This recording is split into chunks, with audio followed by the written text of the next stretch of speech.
Hello and welcome to the Voice of Iron. And on this session, I'll be reading and ranting about the Hunchback medium Battlemech. First, I'll be going over the canon information that we have on the Hunchback from SARNA, and then I'll be giving my personal thoughts and experiences with this mech. Description: The Hunchback is a respected and feared reunification war era street fighter that has been in production since its introduction in 2572.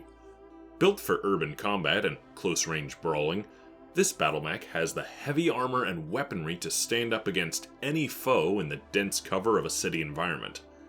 Its heavy armament does come at a cost. In terms of maneuverability and heat dissipation, the Hunchback is merely average, while the lack of long-range weapons means that the Hunchback is little more than a slow-moving target in the open. In an attack, the slow speed of the Hunchback forces it to participate as part of the second wave, exploiting any weaknesses in the enemy's armor after they've been softened up. The Hunchback was originally designed and produced by Komiyaba Nissan General Industries and sold through the Inner Sphere and Periphery, often fielded as part of medium and assault lances.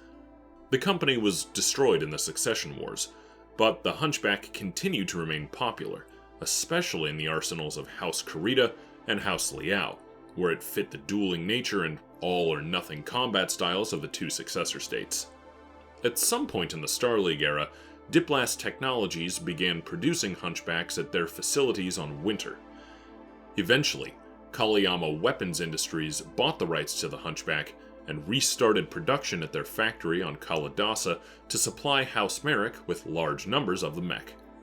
Dwindling stockpiles of spare parts and personal preference led many owners to remove the Hunchback's large signature autocannon and typically install smaller weapons in larger numbers in its stead, resulting in a variety of mechs collectively known as swayback because of the significant change to the mech's configuration and torso structure. The rediscovery of lost technology in the years prior to the clan invasion inspired a number of old designs to be upgraded, the Hunchback included. Under contract from the Free Worlds League military, Kawayama engineers designed the HBK-5M variant, which sought to improve upon the original while still maintaining the soul of the machine. While the new variant included several improvements, mostly involving extra protection against ammunition explosions and overheating, to the chagrin of many mech warriors, this came at the cost of reduced ammunition for the autocannon. Their objections ignored, production began in 3046, and the new variant came into widespread use throughout the FWLM until Operation Guerrero, when this drawback was responsible for the failure of several advances. After this, Kawayama finally produced a new variant, the HBK-6M, which addressed this concern. In the years since, Norse Storm Battlemechs opened a refit line to produce new Hunchback variants, and the mech saw use on both sides in the Jihad. Weapons and equipment. The primary weapon on the Hunchback is a Tomozuru AC-20, which can strip 1.25 tons of armor off an enemy mech in a single blow. Mounted prominently in the machine's right torso, it is fed by 2 tons of ammo carried in the left torso. This weapon is paired with 2 Ichiba 2000 medium lasers, one in either arm, and a diverse optics Type 10 small laser mounted in the mech's head. All of the weapons carried by the Hunchback, along with its 2 heavy battle fists, make it a devastating opponent at close range. Sadly, with a cruising speed of 43.2 km per hour, it takes slightly longer to get in range.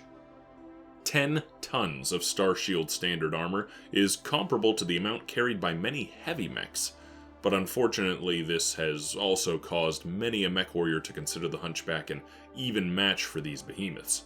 In truth, the mech does not have the endurance for a straight-up slugging match with many heavier mechs, and when the armor is breached, an opponent's next shot is likely to knock out the autocannon or set off the ammunition. Likewise, firing the autocannon produces a tremendous amount of heat which, if not carefully managed, can force the Hunchback to shut down despite its 13 heat sinks. When Kawayama restarted production of the HBK-4G, they replaced some of the components used in the original design. Instead of the Kamiyawa Type 8 chassis, these newer mechs use a Crucius Type 5 chassis, while the Tomodzuru autocannon and Ichiba medium lasers were replaced with Kawayama Big Bore and Hellion 5 models. Both the communication and targeting tracking systems were also replaced with an Omicron 4002 networking channel and TRSS Eagle Eye, respectively. Variants and special note. Normally, when it comes to the variants of mechs, they all tend to stick around the same rough roll of the mech, or if they change it, it tends to be a one-off, but I request that you pay close attention to the variety in some of these variants. I'll get into that in the personal notes section in detail, but just listen to some of these. The HBK-2. Described as a venerable Star League-era model, this version of the Hunchback was the basis from which the clans developed the Hunchback 2C. The HBK-4H. A modification of the design that replaces the AC-20 with both a lighter AC-10 and 2 additional medium lasers in the right torso, while maintaining 2 tons of ammo in the left. Introduced in 2819, this modification increases the Hunchback's long-range striking capability at the expense of raw firepower. The HBK-4J. This variant was first employed in 2856, and changes the mech's focus from short-range combat to fire support. It does this by removing the large AC-20 and replacing it with 2 LRM-10 launchers, an additional single heatsink, and 3 additional medium lasers, replacing the 2 tons of autocannon ammo in the left torso for 2 tons of missile reloads. This variant can act as a bodyguard mech for fire support lances without degrading the mission of those lances because of its mix of LRMs and medium lasers. The HBK-4N. This variant combines the qualities of the 4H and 4J. First used in 2920, it carried an AC-5, a pair of LRM-5 launchers, and 2 additional medium lasers in the right torso, while carrying 1 ton of reloads for both autocannon and missile launchers in the left torso, making the 4N capable of direct fire and indirect fire support. The HBK-4P Hunchback, introduced in 2937, was modified to carry only energy weapons. The AC-20 was replaced with 6 additional medium lasers, and the number of single heatsinks carried brought up to 23 in order to handle the incredibly high heat load. It has proven to be one of the most popular of the swayback variants, as the combined firepower of all 8 medium lasers can do twice as much damage as the autocannon they replaced. The HBK-4SP variant replaces the autocannon with 2 SRM-6 launchers, one in left and right torsos, fed by 2 tons of reloads kept in the center torso. These missile launchers provide the mech with a great deal of damage capability at close range, but they do not have the same raw power as the original AC-20. The mech also has 4 medium lasers as secondary weapons split between the arms. The HBK-4HP. Introduced in 3025, the 4HP retains the right torso AC-10 of the 4H and right arm medium laser, exchanging the remaining weapons to upgrade the head-mounted small laser to another medium and free up the weight for a medium mace carried in the left arm. The HBK-5H Hunchback is a periphery upgrade of the basic design produced in 3064. The small laser was removed, as well as 1.5 tons of armor, and 3 RL-20s were added to the design, giving it an incredible amount of close-range striking capability. The HBK-5M.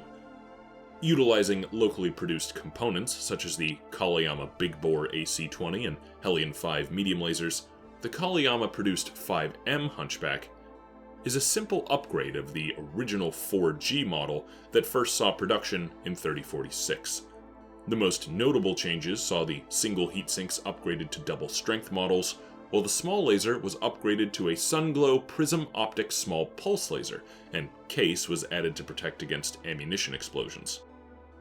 The extra weight required to add the newer systems forced Kawayama to reduce ammunition storage to a single ton of reloads, making it unpopular with mech warriors and spawning the unofficial HBK-5N variant. The HBK-5N variant was a very simple FWLM field upgrade of the lackluster 5M Hunchback, introduced in 3057. The 5N model simply downgrades the small pulse laser back to a standard small laser and removes the case in order to carry an extra ton of reloads, retaining the double heatsinks.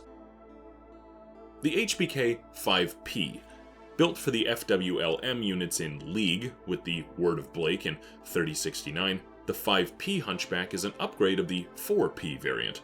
It carries 6 ER medium lasers and 2 medium pulse lasers.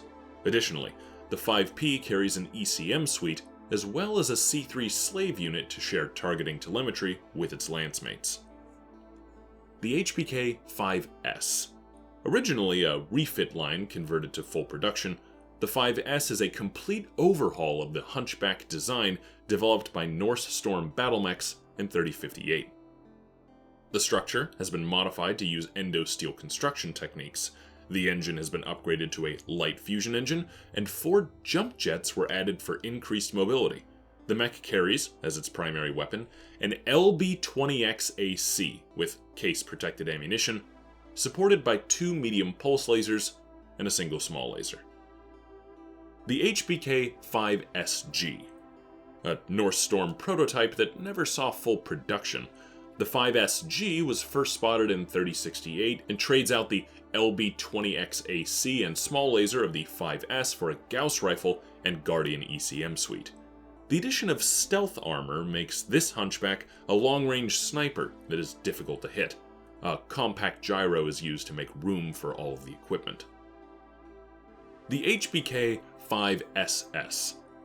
Produced by Norse Storm in 3068, the 5SS is based on the chassis of the 5S, carrying 2 MML-9s fed by 3 tons worth of ammunition.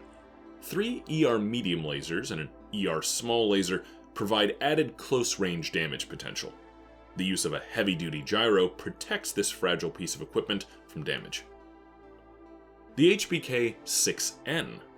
This variant, produced in 3059, was Kaliyama's response to the complaints about the lack of AC-20 ammunition that spawned the ad hoc 5N field refit. The 6N removes 3 double heatsinks and replaces them with 3 more tons of reloads. The HBK-6S. This variant uses an endosteel chassis and 300 rated XL engine to save weight and allow it to reach a top speed of 96 km per hour. It carries an ER medium laser in each arm and a single SRM-6 in the left torso. The main hitting power comes from an LB-20X autocannon in the right torso.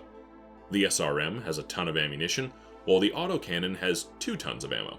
It is protected by 10 tons of armor and carries 10 double heatsinks.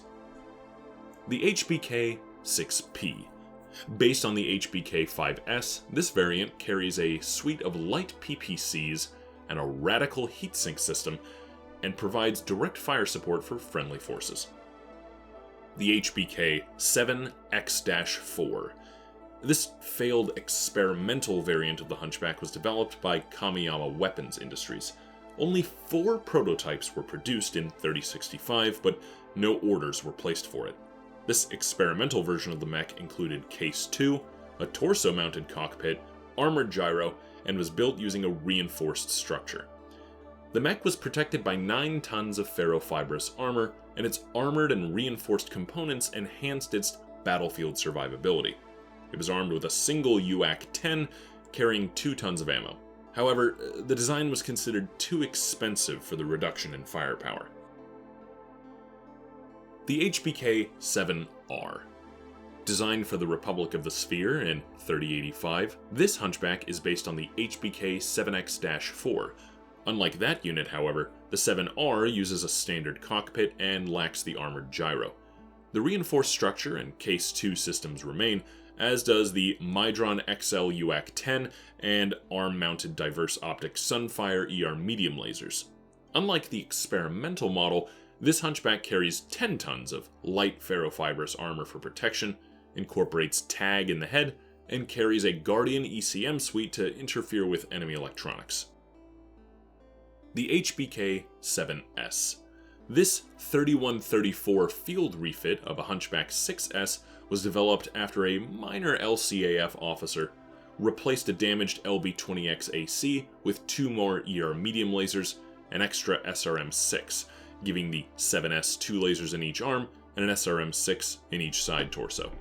The high speed of the 6S was doubled by installing a supercharger, and an Angel ECM suite, Bloodhound active probe, and tag were carried for electronic warfare. This model carries 14 double heatsinks. And finally, the HBK-C. The Hunchback C is a late Dark Age era product of Clan Wolf. Built using only clan tech, the C is a nasty surprise to those expecting to know the limitations of a Hunchback. A Clan XL engine allows this Hunchback to run at over 90 kilometers per hour, while twin medium pulse lasers and a single ER small laser provide support to a deadly UAC-20. An impressive 4 tons of ammo feeds the autocannon from a case-protected magazine in the left torso. 13 double heatsinks keep the mech cool, and clan-grade ferrofibrous provides this variant with its trademark thick coat of armor. The Hunchback variants, unless otherwise specified, all have the Battle Fists design quirk, making it even better at city fighting, and the HBK-7R specifically has a bad reputation and poor ceiling. And now, personal notes. I want to start talking about the Hunchback with a mildly controversial statement. The Hunchback is the closest thing that the Inner Sphere has to an Omni-Mech before the clans arrive. Let me explain what I mean by that. Yes, it is true that Omni-Mech technology did not come along for an extended period of time, and yes, it does still take the standard amount of time to refit a Hunchback. However, what I mean by this is that unlike a lot of other mechs which I see where its variants are either a one-off sort of radical departure from its original design scheme or just a straight upgrade of its original design scheme, the Hunchback seems to be a weapons platform that can radically change its role depending on what replaces the AC-20. I mean, think about it. You have this weapons delivery platform, and most of its weight and the side is dedicated to a single enormous weapon. And so the Inner Sphere looked at this and realized, you know, if we just gut out that weapon, we have a massive empty slot where we can put just about anything. It's not an Omnipod, I admit that, but before Omnipod technology existed, this mech was a fantastic bed for almost any sort of role to show up in a single chassis. So yeah, no, someone who buys a 4G might not show up the next mission with, say, a 4H or a 4P, but to the same degree, it was a lot easier to strip out one weapon and have the mech techs replace it with things, which is why you see so many radical variants. You have an energy variant for up-close, just pure medium laser destruction. You have the original with an AC-20. You have a modified version with an AC-10 and a couple more medium lasers to be kind of a more middle ground design. You have a LERM fire support platform variant. You have a SERM variant that's more spread out, and that's even more of a radical departure, but still. The Periphery has a rocket launcher version, and a buddy of mine loves to make a version that uses a Gauss rifle mount. It's insane just how versatile this thing is for what it is. Now, in my personal experience, I've mostly driven the 4G, with a little bit of experience with the 4P laser variant. And I have to say, there is something radically satisfying about walking out in a mech that is fairly light in terms of carrying the armament that it does, and just opening fire with a massive AC-20. I mean, you're coming at someone with a 50-ton platform, and yes, before anyone mentions it, technically this can be done with other 50-ton platforms because, hey, that Centurion variant that has the AC-20 exists. I hear it, but this thing was built from the ground up for that purpose. And then on top of that, 10 tons of armor and heavily weighting it towards the front and the shoulder, that's really cool. It's very, very hard to deal with if you're in its weight range, and it's even harder to deal with if you're under its weight range. And it's still scary if you are a heavy mech. Regularly, right? When I'm out on missions and I see a Hunchback, I try to prioritize taking down its primary weapon, especially if it pops out of nowhere and is smart about using cover to where I don't see it until we get in close. It's a devastating machine when used to effect. Now, of course, the big weaknesses being, number one, you can just shoot this thing in the back and it can't do much about it because, hey, those arm-mounted medium lasers aren't going to whip around behind you with enough damage or time to matter too much as long as you can stay out of the range of the AC-20. So lighter mechs better outflank this thing as soon as they can. And then number two, if you take out the weapon itself, or the ammo bin, this thing kind of becomes useless. It becomes, I mean, there are light mechs that have more than just the backup weapons on this thing. So you're not going to be winning any prizes if you lose the primary weapon. But again, this thing's entire purpose is to be an AC-20 carrier in its primary configuration. And in its other configurations, it essentially serves the same sort of idea as, I am a wall with weapons in it that deal a lot of damage. And that's pretty neat. And again, this was designed for city fighting, so while it may be pretty easy to snipe this thing from a distance, if you're piloting it well, and you have a good commander who is deploying it well, you're not going to see this thing until it's too late. This thing is going to walk out from behind a building, fire its AC-20 into your back or your head or a side torso or leg you immediately or rip an arm off. This thing is terrifying. So unless you're driving heavier designs, a Hunchback should be your priority to kill because this thing is scary in its prime configuration. And everything that I've just said in this regard is about the primary configuration, the 4G. That's not even talking about the other designs. The 4P is terrifying in its own way because not only is it more resilient because you don't have to worry about that ammunition explosion, and it's a little harder to take out the weapons. Sure, killing the side torso will still kill the weapon, but now you've got 6 weapon components. You can't just happen to hit the AC-20 and then it's done. You have to take out 6 small lasers or the entire side torso, or it still remains pretty effective. And it is, by the numbers, twice as effective as the AC-20 is in and of itself. Now, it's got heat problems, obviously, but a good mech pilot isn't going to alpha strike every single turn. They're going to really think about it. It's not quite Nova level, but again, this thing existed in the Succession Wars. It's not a peer to the Nova, and until the Nova shows up, I don't actually know of any medium mech, and especially no 50-ton or below mech, that has more medium lasers than this thing. It's got 8. That's insane. And then, of course, on top of that, you have other variants. Having 2 LERM 10s not only kind of helps with the whole cluster chart deal, but also the additional medium lasers allow this thing, as SARNA mentioned, to protect other long-range lances and still help them out. I mean, imagine deploying, a couple of trebuchets and then a couple of these things with LERMs on them to defend. The Hunchback LERM variant, I mean, not only can it help with the fire support, but you get in close and 4 medium lasers is nothing to sneeze at, no matter what weight class you are. Like, if you're an assault, yeah, that's not too scary, but really anything below that, 4 medium lasers is 4 medium lasers if you get in close. And if you're not close, then you have to worry about the LERMs, and presumably it's coming with a lance that also has long-range capabilities. That thing's scary. All of these variants are scary in different conditions. Heck, even the one that replaces the AC-20 with the SERM 6s, yeah, it's not going to do nearly as much damage. But that thing is a crit-seeking disaster. It has the firepower of a Javelin, but more armor than a Centurion. It's scary in all of its forms, and that's pretty neat. I praise a lot of its variants, and I have to admit, when I drive a Hunchback, I usually don't bother swapping out the main weaponry, as ironic as it is that I compared this thing to Omni-Mech technology for saying that you can do that. But really, there is a variant for almost every role, and other than maybe a couple of hot swaps like, putting double heat sinks in there, upgrading the armor, or something like that, maybe stripping out the small laser, I really don't need to change this design to make it effective. and that's pretty neat in and of itself.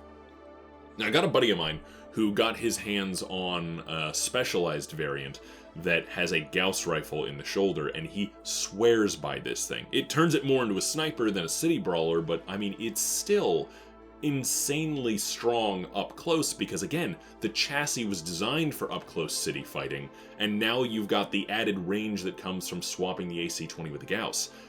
Terrifying. Absolutely terrifying. I like the Hunchback. It has its drawbacks, of course. I mean, one good critical hit and it's over, and outflanking this thing and it's done, but every mech has a drawback. You don't want to get outflanked in any mech, for the record. There are mechs that are designed to handle it better. There are mechs with some rear-facing weapons to defend themselves, or some extra armor that's evenly distributed around the back. Controversial take, I like to balance my armor to where the back armor is actually decent because of this fact. But maybe that's just my paranoia as a typically assault pilot. But regardless, the Hunchback is a fun ride, and it is incredibly strong if you know what you're doing with it. Plus, there's something that just tickles the monkey brain about massive big gun go boom. I mean, like, it's one thing to have a Victor that has an AC-20 firing. It's another thing entirely to be driving something that is 2 weight classes lighter and can still fire that same weapon. It's like, comparatively speaking, it feels bigger than it is, and I am a big fan of this kind of all-or-nothing design. It's silly. It's weird. I usually fall into a category where I either like very well-balanced designs, or designs that wholly embrace an all-or-nothing philosophy of, I am a tool that does a specific thing and I do it really well. And I feel like the Hunchback fits into that category in most of its variants, and it's pretty cool. There are balanced variants, the melee variant or that AC-10 variant. I admit, I don't really drive those, because I feel like that role is better suited for something like a Centurion. But at the end of the day, you can do almost anything with the chassis, and that's pretty neat to me. So yeah, if you've never driven the Hunchback, you should. It's great in almost all eras, and it's extremely strong for the Succession Wars era. And it's just a very, very fun mech to pilot. It's a big gun with legs and arms. And really, those are my primary thoughts on it. I've done quite a few missions, especially something like Assassination or arenas. Oh my gosh, this thing is cracked if you take it to an arena. Most variants, especially the original AC-20 variant, you show up to a 1v1 and fight another 50-tonner or below, you're probably going to win. Like, as long as your aim isn't absolutely terrible and you don't get sniped from across the map, you're gonna kill someone with this thing. It's cool. I like the Hunchback. It's a big gun, and its big gun can be swapped out for any sort of tools to get the job done. Like an Omni-Mech, but a lot slower, in terms of refit time. It's cool, I like it, and if you like big gun, or you like versatility in your chassis, be sure to give the Hunchback a look over. I think you'll enjoy it. But anyway, that concludes today's Reading and Rant, and thank you for listening to my voice.